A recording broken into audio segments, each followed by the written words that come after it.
Welcome to Luca is a Billionaire, where the only thing I invest in is your answers.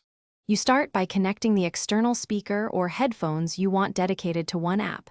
This is essential because separate app sound routes audio to that device. Once connected, open Settings, go to Sounds and Vibration, then find Separate App Sound.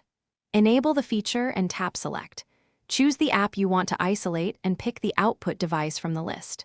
This step creates the audio route. It's quick and prevents the app from using the phone speaker when you need a different device. Once done, make sure the app is closed and then open it so the new audio route initializes. Many apps only reassign audio when they start.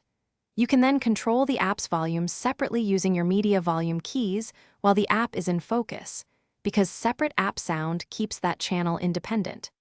If you need to change output, go back to Separate App Sound and select a different device. The system will switch the route for that app without affecting other audio streams. To finish, test playback in the chosen app and confirm audio comes from the selected device. This verifies the configuration. If audio doesn't route correctly, toggle Separate App Sound off and on, then reopen the app. You might also update the app and system software, or clear the app cache if routing still fails. If problems persist, restart the phone or reset app preferences to remove conflicting settings. This usually resolves stubborn routing issues and restores expected behavior. Thanks for watching and please subscribe. It's the best investment you'll ever make.